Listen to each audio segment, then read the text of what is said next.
listeners, my name is Cliff Ratza.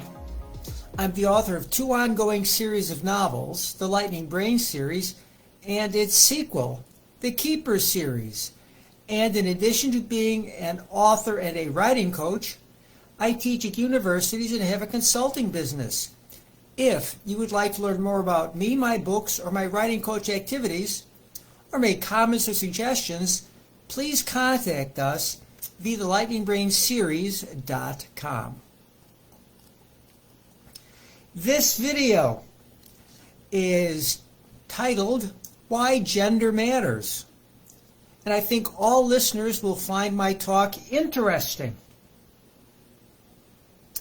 Authors in particular should like it because every novel includes somewhere in the storyline the always intriguing male-female relationship. Cultures have known for millennia that gender matters, and the most obvious reason is for creating the next generation. But societies today are more complicated, sophisticated, and nuanced. So let's talk about how gender matters have changed.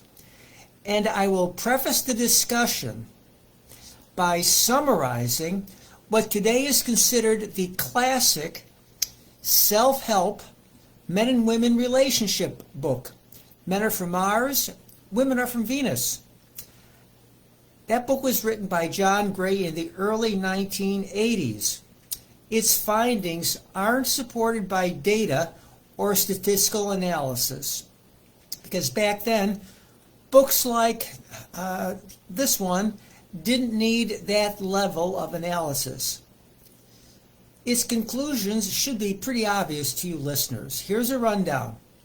Men are action-oriented and want to do things. Women are emotion-oriented and want to talk.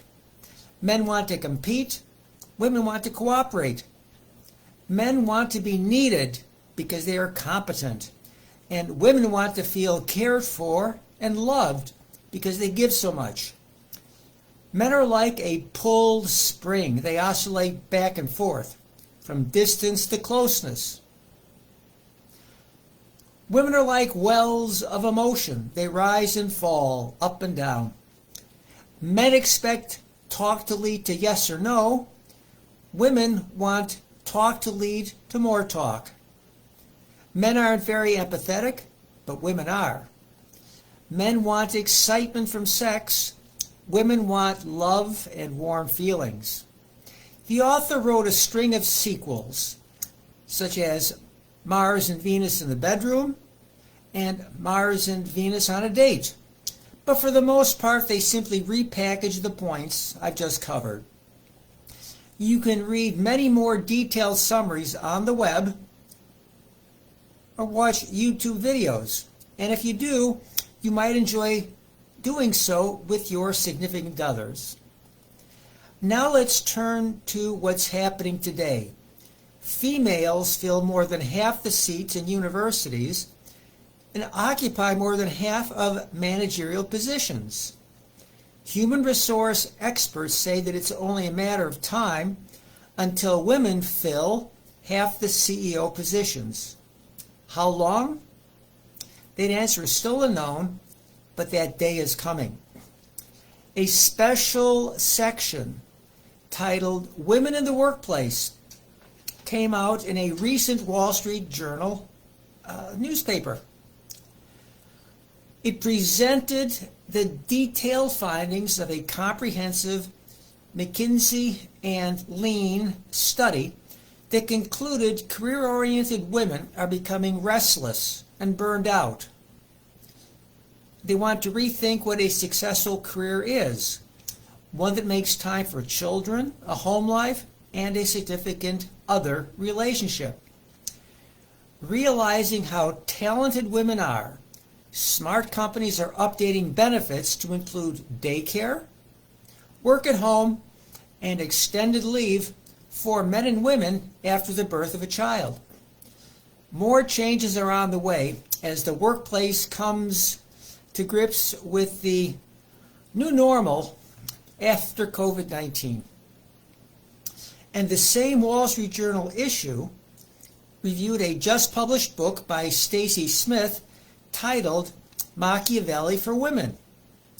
Niccolo Machiavelli wrote his best-known work, The Prince, in 1513, a groundbreaking pre-psychological exploration of using power, influence, and persuasion to get what you want.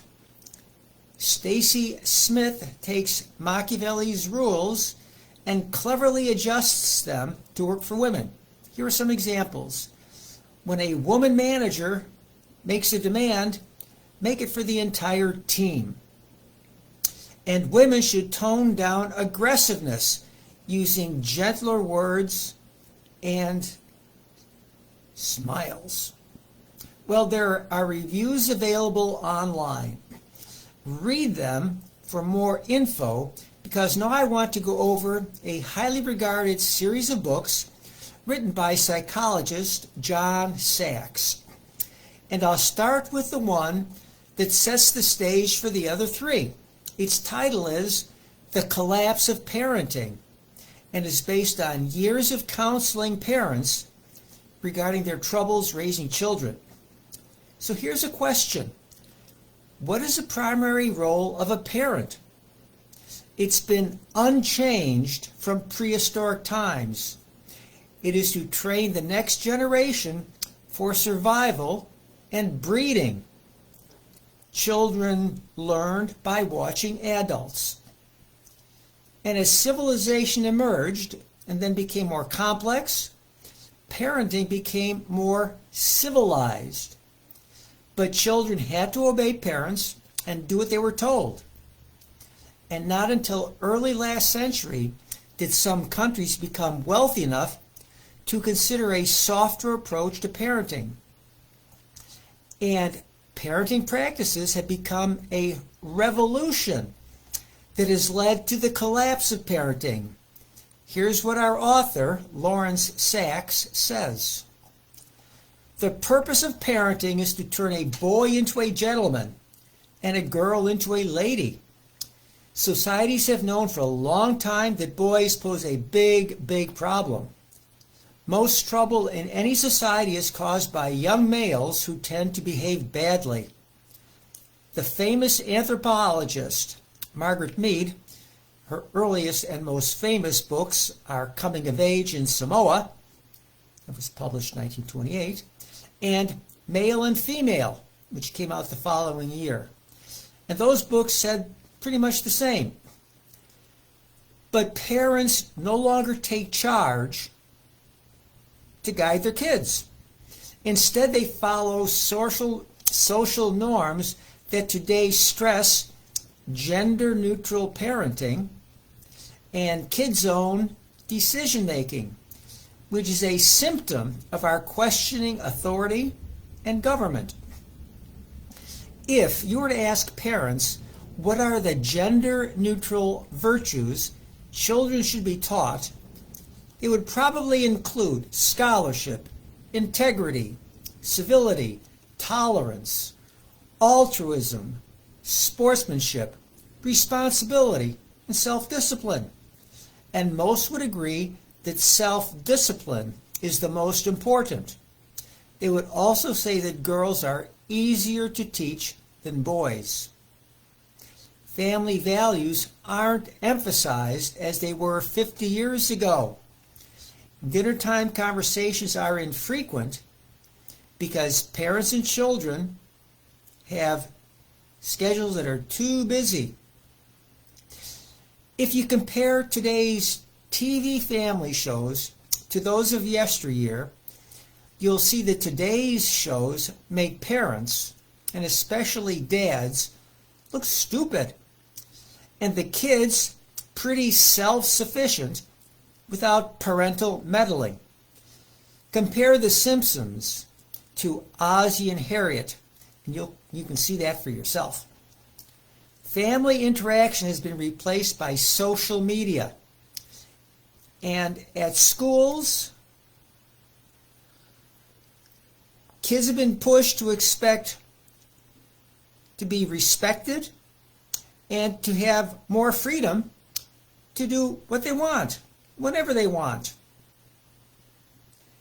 Children care more about possessions than other kids.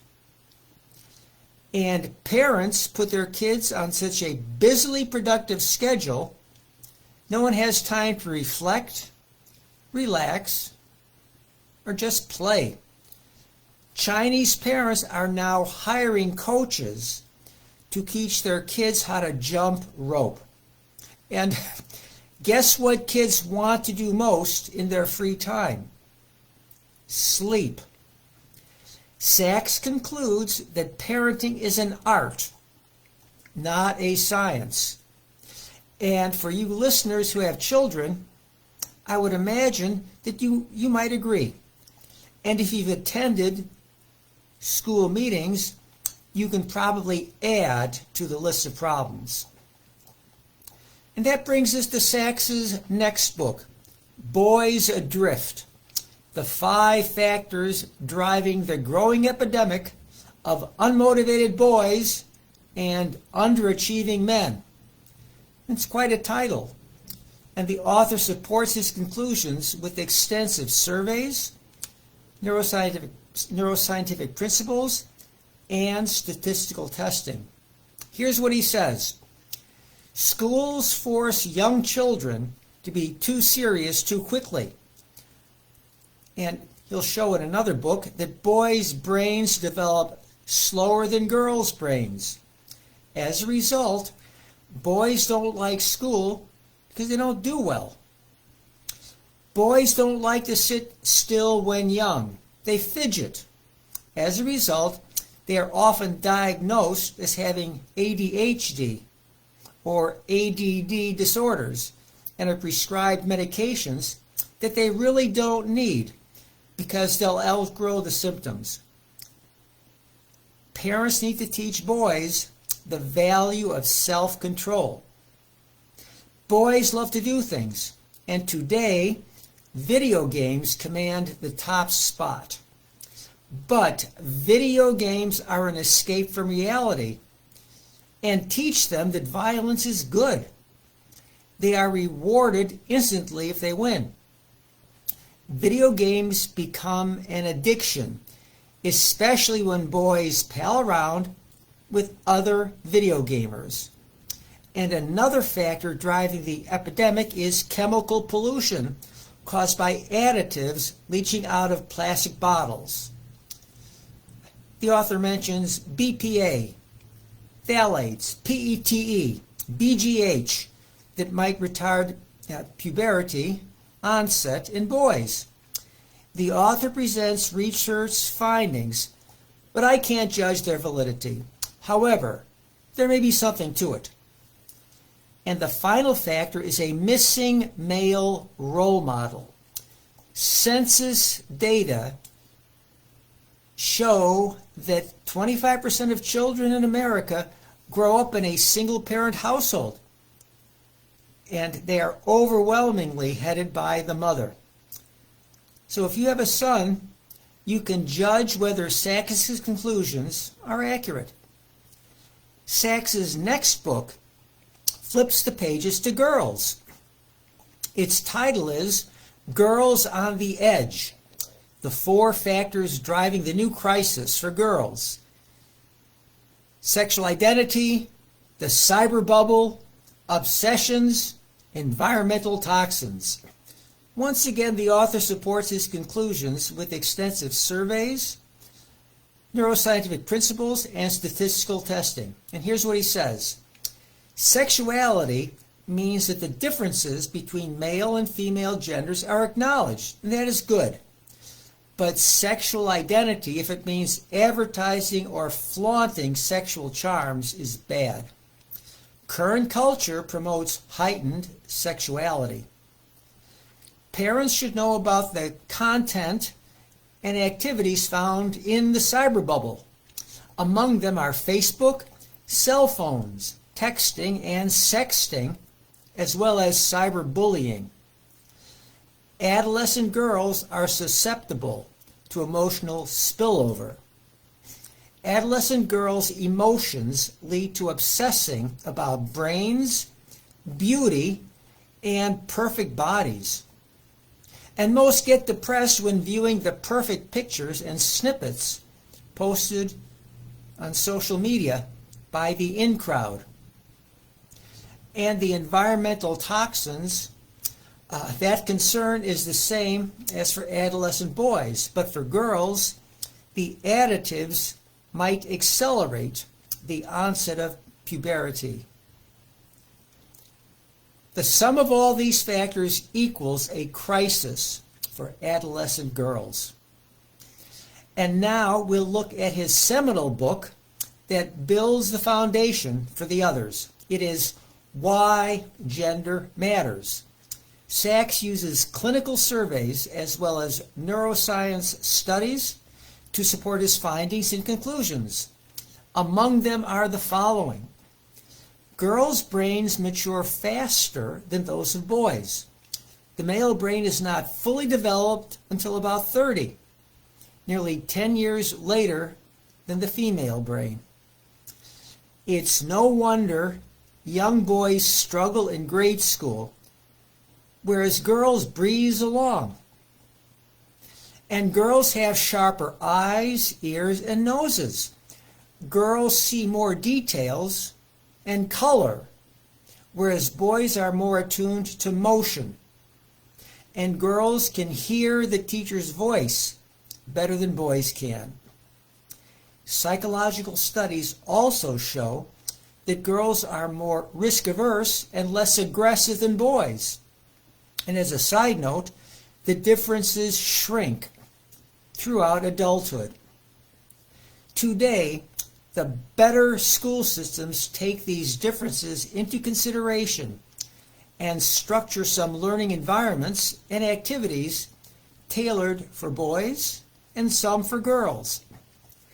Both girls and boys are susceptible to drug abuse and social media temptations, but boys' brains react more than girls' brains. That's part of the reason why more boys become addicted. And when having sex, boys and girls have different hormonal-driven expectations. The author's conclusions agree with what we found in the book, Men Are From Mars, Women Are From Venus, so I won't repeat them. The author presents a two-dimensional grid for sexual orientation. Here's how it looks. Draw a horizontal line and label the left side feminine and the right side masculine. Then draw a vertical line and label it undifferentiated at the bottom and androgynous at the top. The author then uses this grid when discussing LGBTQ identity groups. Non-conforming gender types have been around as long as human beings have.